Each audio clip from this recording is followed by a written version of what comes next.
بەڕێز عەلی کەریمی گفتوگۆکەمان بەردەوامی دەبێ مامۆستا عەلی سڵاوت لێبێ دەمەوێت بپرسم ئەوەی کە لە پێشتر لەگەڵ میوانەکەم بەڕێز مامۆستا خسرەوە گفتوگۆم کرد لەوەی کە دەڵێ نەورۆز کراوە بە سیاسی پێشتر ناو تۆمەتی ئاگرپەرستی دەدرایە پاڵکورد کە یادی نەورۆزی دەکردەوە. ئێستا لە زۆر شوێن بەهۆی یادکردنەوەی نەورۆز بەردەوام دەبینین کە کەسانێکی کورد دەستگیر دەکرێن تووشی سزا دەبنەوە. بۆچی بەردەوام ڕێگری لە کورد دەکرێ یادی نەورۆز کاتەوە وەک بۆنەیەکی تایبەت بەخۆی ئەوەی کە مێژوونووسانی کورد باسی دەکەن؟ سڵاو ڕێز بۆ ڕێزان کارمەندانی کێنێن و توی بەڕێز کاک جوامێرجان هەروەتر لێم گەڕێبا لێرەوە پیرۆزبایی جێژنی نەورۆز و هاتنی وەرزێکی تری ساڵ دوای زستان ینی واتە بەهار بە هەموو بینەرانی بەڕێزی کێنێن و هەموو گەلی کوردستان و هەموو خەڵکی کە لە کوردستان دەژین پیرۆزبایی بڵێم و هەمووی ئەو وڵاتانەی کە نەورۆز وەکو جێژنێک و سەری ساڵی تازەی کۆمەڵێک وڵات بەڕێوە دەبن پیرۆزبایی بڵێم. حقیقەت ئەوەیە کە بڵێ نەورۆز دەتوانین بڵێن لە خەباتی ئەمڕۆدا من ناگەڕێمەوە سەر بەحسێکتان کرد لە پێش ئەو مندا ئەویش ئەستورە و ئەفسانە و ئەو جورەشتانە کە من لەوەدا بەڕاستی زۆر تەداخل ناکەم، بەڵام دەزانم کە ساڵیانی ساڵە و هۆی ئەم هەموو کارەساتەی کە قەوماوی شەو مێژووی خۆمان شاهیدە لە ماوەی بەڕانی کەم ئەو چرخی ڕابردووە ئەو چرخێکی ئێستا تێداین. بەڵێ نەورۆز لە زۆر جگایان بۆنەیەکی سیاسیە، لە زۆر جگای هەر ئەوەی کە نەورۆز بۆتە هێمای نەتەوەیی و لە نەورۆزدا ئێمە کەفوکوڵی نەتەوایەتی خۆمان دەڕێژین و بە جیهانی دەڵێین و بە دوژمنەکانمانی دەڵێن، هەر ئەوە بۆ خۆی نیشانەی ئەوەیە کە نەورۆز سیاسیە. بۆیە ئەمن پێم وابێ کە لە ئەفسانە و شتیوا بگەڕین و ئەوەی کە ئەو ڕۆکانە دەیبینین ئەوەیە کە نەورۆز لە دوای زستان دێت بۆ زۆربەی گەلانی ناوچەکە و ئەو جاریەکشتیش بڵم کە ئەمن لەگەڵ ئەوەی نیم کە هەمووی بکەینە موڵکی خۆمان، ئەمن لەوەیدا سەرکەوتوو نابین. ئێستا چەندین وڵات هەر دوێنێ شەوە کە من متابعەی نەورۆزم کردووە لە کازاخستانەوە بگرێت، لە فیرغیزستانەوە، لە تورکمەنستانەوە، لە گورجستانەوە، لە ئازەربایجانەوە کاکە نەورۆز دەگرن و زۆر بەتین و ئەوەشی دەگرن و جێژنانە دەدەن بە منداڵەکانیان. ئەمن پێم وابێ کە لەوەیدا لە ناوچەدا ئێمە چ لەسەر مۆسیقا چ لەسەر ئەو بۆنانە ئەو ڕێگی تەعەسوب و شتە فڕە بدەین. ئێمە وهاتێک گەلانی ڕۆژهەڵاتی ناوەڕاست کە ئەوانەمان مشتەڕەکە فەرموو کاکجان. بۆ بەردەوام نەیارەکانی کورد ئەوەندە ترساون کە کورد نەورۆز یادی نەورۆز بکاتەوە، ئاگر بکاتەوە، شادی بکات لە دەوری؟ لەبەر ئەوەی کە ئێمە بەڕاستی لە نەورۆزدا لە بەهاردا تۆ دەزانی لە 70 ساڵی ڕابردوو کۆمەڵێک شت قەوماوە، شتی خۆش و ناخۆش. مەسەلەن لە نەورۆزدا ئەنفال کراوە، لە نەورۆزدا هەڵەبجە کراوە، لە نەورۆزدا خەڵک ئیعدام کراوە، لە نەورۆزدا مافەکانی گەلی کورد چەسپێنراوە یانە چەسپێنراوە. ئەوانە زۆردا لەو سێ مانگەی نەورۆزدا کە ڕوویان داوە. جا ڕەنگە بەشێکی ئەوە بێت کە ئێمە بەو بوونەوەکە زۆر یادمانەوە تا بۆ خۆتان ئێستاوە لە سلەیمانین دەزانن کە لە مانگی ئازاردا چەندین یاد بە دوای یاددا دەکرێتەوە و ئەمە بۆ خۆی بۆتە شتێک کە ئێمە ئەو مانگە بە مقەدەسی چاو لێ بکەین، بە گەورەی چاو لێ بکەین، چ بۆ تراژیدیەکان چ بۆ خۆشیەکان. باشە بە خۆشیەوە هەردووکشی تێدا، تراژیدیاشی تێدا، خۆشیی تێدا. ئەگەر مەزالەبێت دەتوانین بچینە سەر هەموو واقعەکان کە لە نەورۆز و یەکەم مانگی بەهاری کوردەواریدا چ شتهایەک ڕوویداوە. بەڵام من یەکێک لە شتە خۆشەکانی کە لە کۆنەوە پێم وابێ کە نەورۆز لە لای کوردان بۆ خۆش بووە، بۆ مقەدەس بووە، دەگەڕێتەوە سەر داستانێکی زۆر کۆن کە ئەمن پێم وابێ کە یەکێک لەو کەسانێک کە زۆر چاک هەنجی کردو و بۆی چۆ مامۆستا هێمنی نەمرە کە داستانێکی نووسیوە. داستانەکەوەیە کە گەڕاوەتەوە سەر ڕیشەی باو ئەژدادی کورد هەر لە دێر زەمانەوە لە 2000 3000 4000 ساڵەوە پێشەوە کە مەردار بووە و مەڕ هەموو مڵک و ماڵی کورد لە مەڕدا خولاسە بۆتەوە و هاتۆ داستانەکەی ئاوا کتۆکە لە سەرپاییزدا چۆن بەران تێبەردەدرێت، چۆن مەڕ ئاوز دەبێت، چۆن لە جەژنی مەهرەگاندا ئەوە ئیتر مەڕدار دڵنیا دەبێت کە ئەتر مەڕەکەی تازە گیانی گرتۆ دوو گیانە، دواتر لە ڕەشەمەدا کە مانجی ڕابردوو بوو ئیتر وردە وردە مەڕ وەزان دەکەوێت. ئەو جارەکانە دوای ئەوەی کەس ئەوەی ئەو ڕۆژەی کە مەڕەکە دەزێەوە مەڕەکە دێتە ئەوەوە هێ من ئاوای کتووە کەم پێم داستانێکی مەقبوڵە، یان لەگەڵ کولتور و دابوونەرێتی کوردی، لەگەڵ ترادیسیۆنی کوردی و لەگەڵ مێژووی کورد لەباری ئۆکۆنۆمیەوە لەباری ئابوووریەوە زۆر چاک خۆی دەگرێتەوە. باشە، کورد یعنی وەکو نەتەوەیەکی زیندوو لە ناوچەکە، لەگەڵ ئەوەی کە نەتەوەکانی دیکەش لە دەور و پشتی یادی نەورۆز دەکەنەوە، دەبێت چۆن لە دیوە نەتەوەیەکەیەوە سوود لەم بۆنەیە ببینێ؟ بەڕێی من کوردەکان بە هەر چوار پارچەی کوردستانەوە دریغیان لەوەی نەکردووە و هێناویانە قۆستویانەتەوە، نەورۆزیان قۆستۆتەوە کە بیکەنە بۆنەیەکی نەتەوەیی، بیکەنە بۆنەیەکی یەکگرتوویی، بیکەنە بۆنەیە کە خەباتی کوردی تێدا بەرجەستە بکەنەوە. لەوەیدا ئەمە دەستخۆشیان لێ دەکەم لە تێکۆشەران و خەباتجێڕانی هەر چوار پارچەی کوردستان و بە تایبەت لەو چەند ساڵی ئاخردا تۆ دەبینی لە باکووری کوردستان سپەینێ ڕەنگە خۆی بگانێتە میلیۆنێک کەس کە جەژنی نەورۆز لە دیاربەکر دەگرن. ئەمانە جیگای دڵخۆشین، ئەوانە جیگای خۆشین. بەداخەوە لە ماوەی ساڵانی ڕابردوودا کە پێش ئەوەی کە سەددام بڕوا لە عێراقێ قەدەغە بوو، لە سووریا فەرمی نەبوو، لە تورکیا هەر زۆر قەدەغە بوو، ئێستاش هەر ئەگەر لێ ئاگەڕن هەر قەدەغەیە، بەڵام ئیتر زۆری و قیرسیچمەیی و پێداگری کوردەکان لەسەر نەورۆز پێیان ناوێرن. تۆ دەبینی دوای نێوپێرەکانە لە تاسەری شارەکانی ئێران کیژ و کوڕ هەمووی بەرەو پیری نەورۆز چوون، بوو بە نۆعێک خەبات. ئەم خەبات لە نەورۆزدا خۆی دەبینێتەوە. ئەو خەباتە ئەو ویست و داخوازیە مەسەنگە تۆ سەیرت کردبێ لە ماوەی هەفتەی ڕابردوو کە پێی دەڵێن چوارشەمبە سووری، ئەو ئاخر چوارشەممەی ساڵ کە ئاگر دەکەنەوە لەوێدا ئێرانیەکان، تۆ بزانە ڕۆژهەڵاتی کوردستان چی کرد. هەر لە ئەوێ هەنگوو هەورامان و سنە و مەریوان و مەهابات تا دەگاتە خانێ، ئەم کچۆڵە و ئەم کوڕگەلە چۆن هاتن ئەم بۆنەیەیان خواستەوە بەبێ ئەوەی کە خەباتی چەک و کەڵەشینکۆف و ئەو شتانە بکەنە بیان و یا بیکەنە بیان و بەدەستی دوژمنانەوە، هەر بە هەڵپەرچێ و بە گۆرانی کاکە مەسیزی خۆیان گەیان، مەسیزی خۆیان گەیان کە ئێمە نەتەوەیەکی لە ئێوە جیاوازین و حەق و مافی خۆمانمان دەوێت. باشە کاک عەلی، ئەوەی کە دژبەرەکانی کورد، نایارەکانی کورد بەردەوام ئەو وڵاتانی کە کورد بەسەریانەدا بەش بووە ئەم بۆنەیە قەدەغە دەکەن، ئەمە بەڵگەیە لەسەرەوەی کە نەورۆز جەژنی کوردە، یاخودەوەی کە کورد بە زیندوی ئەم یادەی هێشتۆتەوە. هۆکارەکە ئەوەیە کە کورد بەردەوام بە دوای ڕێگەیەکە گەڕاوە بۆ ئەوەی کە کوردایەتی خۆی تیابسەلمێنێ. بە دڵنیایی لەوەیدا لەگەڵ کاکە جوان مێرجان، حقیقەتەوەیە کەمە زۆرشمان لێ قەدەغە بوو، بەڵام ئەمن لەگەڵ ئەو بۆ چوونە نیم نەورۆز سەری منە. نا ئەمن پێم خۆشە نەورۆز ئیلایەکی دنیاە بێت، نابێت لەوەیدا ئێمە ئەوەندە بەرچاو تەنگ بین بڵێن وڵان نەورۆز بەزی کوردانە و ئەوی دیکە بۆی نییە و عەجەم بۆی نییە و عەرەب بۆی نیوانە. نانا بەعەکسەوە، هەتا گەلانی دەوروبەرمان لە نەورۆزدا خۆیان لەگەڵ ئێمە شەریک ببینەوە، خۆیان لەگەڵ ئێمە هاومەسیز ببینینەوە، ئەو بە قازانجی ئێمەیە. بەڵام ئەو قسەی کە جەنابەت کردت سەتاسەد لەگەڵتم. ئێمە ئەوەندە چەوساوینەوە، ئەوەندە سەرکوت کراوین کە لە بۆنەیەکی ئاوادا وەکو ئەوەی کە ئیتر تەنفیزە کرابێت و خۆمان ڕزگارکەین، خۆمان هەناسەیەک بدەین، دێین دەڵێن نەورۆزی کوردان. و حەقیقەتیش ئەوەیە کە نەورۆز ڕابردوویەکی دوور و درێژی هەیە لە ناومێژووی کووردا، هەر لە ئەحمەدی خانیەوە لە مەموزیندا باس کراوە. ئەحمەدی خانی شعری بۆ کتۆ یەکەم شعری بنەورۆز و حاجی قادری کۆیی و لە هەمووی گرنگتر لە سلەیمانی کە بۆتە مەڵبەندێکی سەرەکی بۆ داگرتنی مەشعەل و گرتنی ئاگری نەورۆز و هەڵکردنی ئاگری مەغێت، ئەویش لە پیرەمەردی ڕاداهاتووە کە ئەوە زیاتر لە 100 ساڵە. بۆیە ئەمن پێم وابێ کە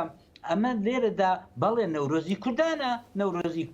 کوردیش نەورۆزی هەیە، دەبێ وا بڵین، نابێ بڵین نا ئەتۆ نیتە، نابێ بڵین ئەتۆ ناتوانانی نەورۆز بکەی. با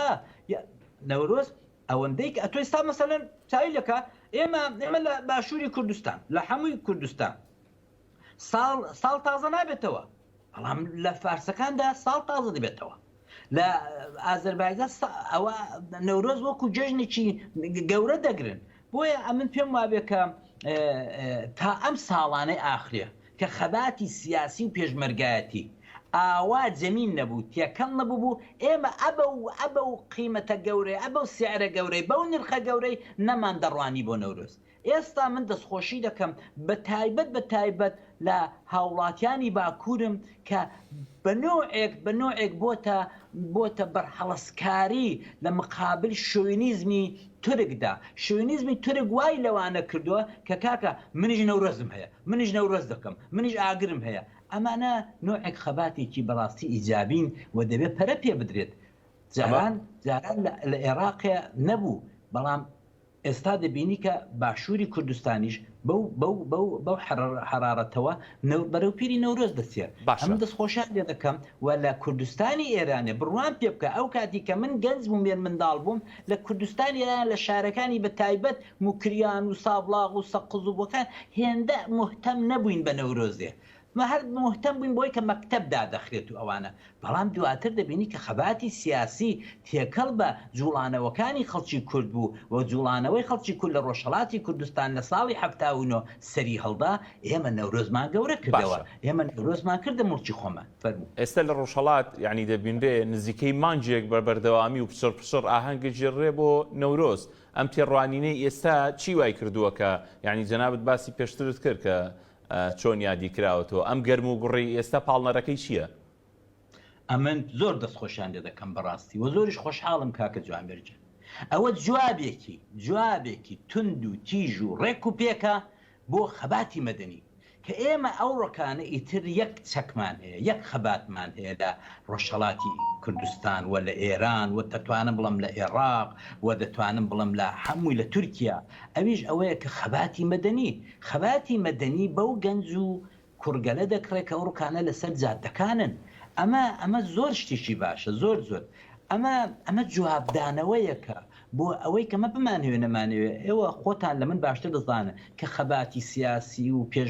سیاسینە پێشمەرگایەتی و چەکداری لە ڕۆژهەڵاتی کوردستان ئەو ماوەی زیاتر لە 35 ساڵە خامۆشە. بەڵام ئێمە هەر لە ژێر فشاردا بووین و ئیعدامەکان لە ئێران هەر بەردەوامە و هەر قەدەر ناقەدەرێک 4 و 5مان لە گەنجەکانمان بە سێدارەوە دەکەن. ئەم ڕۆکانە ئەو کوڕگەل و کیچگەلە کە لەسەر جادەکانی مەریوان و سنە و ئەوێ هەنگ و ئەوە تەنگی سەر دێن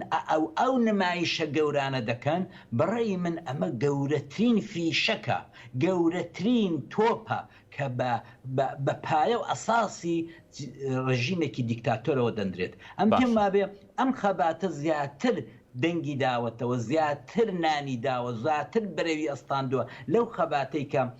15-20 باشە پێشمەرگی وەکو من کردویانە کاتی خۆی. ئەم ڕۆکانە ئیتر سەردەمەکە گۆڕاوە، سەردەمێکە کە ئێمە دەبێت پەنا بۆ خەباتی مەدەنی برین. جا چ خەباتێک لەو خەباتی مەدەنی خۆشترکە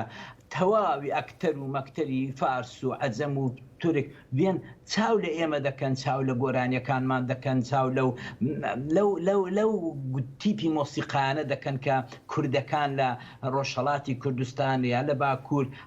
دروستی دەکەن بە بۆنەی نەورۆزەوە. بەڕاستی لەو ڕۆژەی داشتی وان دیوەکە کە یەکجار جێگای دڵخۆشی یەکجار. بۆیە ئەمن دەزانم کە بەشێکی زۆر لە نوخبەی نەتەوەی سەردەستمان بەرەو خۆمان هێناوە هەر لەبەر ئەو هێز و توانا و حرەکەتەی کە کیژ و کوڕەکانی لاوانی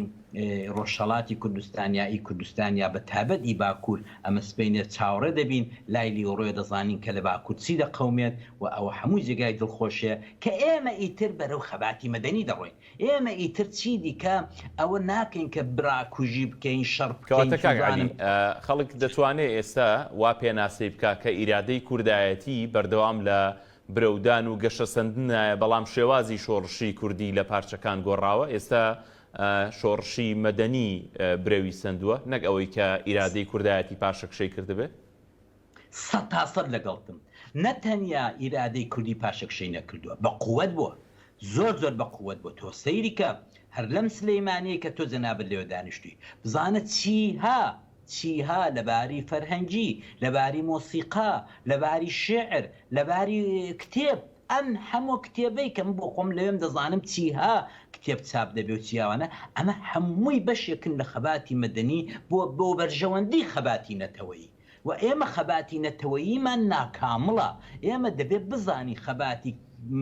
نەتەوەییمان لە سەردەستی ئەم سەرکردانەی پێشومان کە بەڕاستی فەشەلیان هێنا نەگەیشتۆتە قۆناغی ڕزگاری ئێمە ئەو ڕۆکانە بەو خەباتە دەبێت ئومێدێکی زۆرمان هەبێ کە دوژمن ئیتر ناتوانێت چۆکمان پێدادا چونکە ئەتۆ چۆکت بە فلان سەرکردە و بە فلان سەرکردە و بە فلان ئاغا و بە فلان شێخدایەنا زۆر باشە ئاغاکە شۆڕشەکەی بەدەستەوە بوو جڵاوەکەی ئەتۆ چوی ئەوت گرت و پەتت کرد و شۆڕش خەوت بەڵام ئەو ڕۆکانە بە میلیۆن گەنجی 16 ساڵ و 17 ساڵ ناتوانی هاوسات بکەیت ناتوانی کاکە ئەوان دەرەقەتیان نایە بۆیە ئەم پێم وابێ ئەو ڕۆکانە سەرکردەی کرد بەڕاستی لەگەڵ سەرکردەکانی ڕۆژهەڵاتیشمە زۆرتر ئەو ڕۆ باشترین شت ئەوەیە کە ڕاستە مە 30 ساڵ 35 ساڵە خەباتی چەکداریمان نەکردووە بەڵام تۆ دەبینی هەر لەسەرەوەی کە دووسێ مەقڕمان هەیە لە باشووری کوردستان هەموو ڕۆژێ تانکێک و هەموو ڕۆژێ موشەچێک و هەموو ڕۆژە درۆنێکمان پێدا دەدەن دەست هەڵگرین لەوەی لە زیاتی ئەوەی کە هێزی خۆمان بەوەی سرفکەین بێنین کاکە ئەو هەموو لاوەی سنە و مەریوان و سابلاغ و بۆکان تەرجیح بکەین بۆ ئەوەی کە کاکە ئێوە سەرکردەمان بن ئێوە بڕۆنە پێشێ ئێوە ئەجنداکانتان بخەنە سەر مێزەکە و ئێوەن دەتوانن پشت بە دوژمن چەمکەنەوەکە کە کاکە ئێمە هیچمان ناوە ئێمە ئاشتیمان دەوێت ئێمە ئاشتی خوازین ئێمە بە خەباتی کەڵەشینکۆف و مەفرزە و ئەوانە تا ئێستا نەمانتوانیوە بە نوخبەی فارس بە نوخبەی تورک بسەلمێنین کە ئێمە وەکو هەموو نەتەوەیەکی دیکە دەتوانی زۆر زۆر ئاشتی خواز بین ئەمە چونکە دیوانە کە مەسەلەن 4 دانە مەی چۆتەوە لە سەربازی تورک بۆ ئەنقارەیە بۆ پێیان وایە کە کورد وەحشیە پێیان وایە کە کورد ئاشتی نازانێت بە ئەکسەوە ئەوەی لە نەورۆزدا دەقەومێ بە هەموو دنیا دەتوانین بڵێ بەڵێ ئەوە ئێمەی بەجلی ڕەنگا و ڕەنگەوە بە شین بە سوود بە هەموو شتێکەوە ڕۆژ تا چوارێ خەریکی هەڵپڕچەین ئەوە زۆر باش ئێستا بەهۆی و ئەزمونەی کە لە حکومڕانی باشووری کوردستانە هەبووە لە ماوەی ڕابردووە لەژێر ناوی حکومڕانی کوردیە کەسانێکی زۆر هەر لە دۆخە ئابوووریەکە گلەیان هەیە هەم لە دۆخە سیاسیەکە لە ئیدارەدانەکە گلەیان هەیە ئەماوەی کردو کاریگەری بکاتە سەر شێوازی ئینتیمای تاک لە باشووری کوردستانە دەبێت چۆن یعنی ئەمە متوربەی ئەو شۆڕشە نەتەوەیە بکرێتەوە ئەو نیگەرانیە حکومڕانیە دەرکرێت لە بابەتی نیگەرانی لە قەزەیەکی نەتەوەیی زۆر زۆر پرسیارێکی بەجێیە ئەمە لێرەوە وەک چۆن لە ڕۆژهەڵات مێر منداڵ و گەنج و لاوی کوڕ و کچی ڕۆژهەڵات هاتوون کاکە بە کورت و کرمانجی لە ڕۆژهەڵاتی کوردستان چارشێویان لابرد حیجابیان لابرد ئەمە گەورەترین دەستکەوت بوو ئەمە 45 ساڵە خەباتی بۆ دەکەین لایان برد یعنی کورد خۆی لێرە جیا کردەوە کاکە پەچە و ڕووبەند و چارشێ و ئینەئی کورد نییە ئیمێژووی کورد نییە پەچە و ڕووبەند و ئێمە ژنانمان بەو پەڕی ئازایەتی بەو پەڕی ئەوەوە هەستاون چوونە مەردۆشین بە پرچێکی جوان و بە قژێکی ئاوەڵەوە بۆیە لێرەدا ئەم پێم وابێ دەستکەوتێکی گەورەمان لێرەشدا لە باشووریشدا لە باکووریشدا ئێمە دەبێ ئەو گەنجانە بینینە مەیدان مەدانیان دەینێ مەزاریان دەینێ و پاڵیان پێوەنی کە کاکە ئەم سەرکردایەتێ تەقلیدیە کلاسیکێ بەڕاستی تا ئێستا ناجح نەبوو تا ئێستا سەرکەوتوو نەبوو دەوەرن کاکە بەستە بیسپێرن بە خەباتێکی پڕ لە شارستانی خەباتێکی پڕ لە مەدەنیەت خەباتێکی پڕ لە ئەوە ئەمە دەبێت پێیان بڵین و نەترسین ئەگەر ئەمنی کۆنە پێشمەرگە ناوێرم بیڵم دەترسێم بڕوان پێ بکە کوڕەکەم کچەکەم کە 20 ساڵەتی 25 ساڵەتی ئەوی دیکە کە 18 ساڵەتی 19 ساڵەتی ئەو دەوێرێ پێیان بڵێ ئەو پێیان بڵێ و ئێمە دەبێت پاڵیان پێوە بنین کاکە ئێوە دەبێ ئەو ڕۆکانە بێن جڵەوی ئەو خەباتە مۆدێرنا ئەو خەباتە سیاسێ مەدەنیە بگرنە دەست و مەجال چی دیکە بە ئەم سەرکردایەتی خێڵەکی و عەشیرەتی و نازانم چی و چی کوڕکاکە تۆ لە دنیادا نەبوو هەر لە خێڵدایەکە شتی ئاوا دەبێت ئەتۆ 6 مانگ مەعاش نەدەی بە خەڵکی ئەوە لە باشوور دەقەومێ ئەوەی کە دوێنێ پێرە لە باشوور قەوماوە کاکە جوامێرجان بەڕاستی لە دنیادا یونیکە لە دنیادا تاقانەیە کە ئەتۆ 6 مانگ معاشی کارمەند مامۆستا بخۆی نەیدەی دوش هەر زۆر وەکو بەرزەکی بانان بۆی دەرچی ئەتۆ چەند 2 ساڵە بڵێ کاکە ئەمن ئامادەم بۆ هەڵبژاردن ئەمن وا کەچی بۆ خۆت دێی دەدانی کە ڕێگاکان لێگرتی کە ئەتۆ 11 کورسیت لە شیرفاندا بۆ بەبێ هیچ شتێک و زیاتر لە 300,000 دەنگیان لێگرتووی ئێستا دەڵی نەخێر نایکەم کاکە ئەمانە بە من و تۆ ناکرێ بەڕاستی بە تۆ دەکرێت ببوورە بەڵام بەڕاستی دەبێت ئەو گەنجانە بێن و پێیان بڵێن پەنجەدە چاویان ڕۆ بکەن کاکە چی دیکە ئەو سەرڕۆیتان لێ قبول ناکەین چی دیکە هەر لەو نەورۆزەیدا هیوادارم لەو نەورۆزەیدا خەڵکی هەولێر و بادینان و ئامەد و زاخۆ و دهۆک بێنە سەرجادە بڵە کاکەوە ینی چی ئەیتر تۆ کاکە دەستت کەشف بوو کاچی پارتیە تۆ دەستت کەشف بوویدی ئەتۆ تا دوێنە پێردت کوت ئەوانە هەڵبژاردن ناکەن ئەمن ئامادەم کاکە ئەوە تۆ دوێنێ پێری هەڵساوی دەڵێ دادگا هیچ و ئەوی دیکە هیچ و معاش هیچ و کاکە چۆن شتی وا دەبێت زۆر سپاس کاک عەلی سپاس بۆ بیانوویەکی باشە ئەم نەورۆزە ئەوەی لا دەسەڵاتی خێڵەکی قبول نەکەین زۆر سپاس بۆ بەشداریکردنت ماندوو نەبی سپاس دەکەم کاکە سپاس دەکەم بەڕێزان سپاس بۆ ئێوەش کە بینەرمان بوون کاتێکی خۆش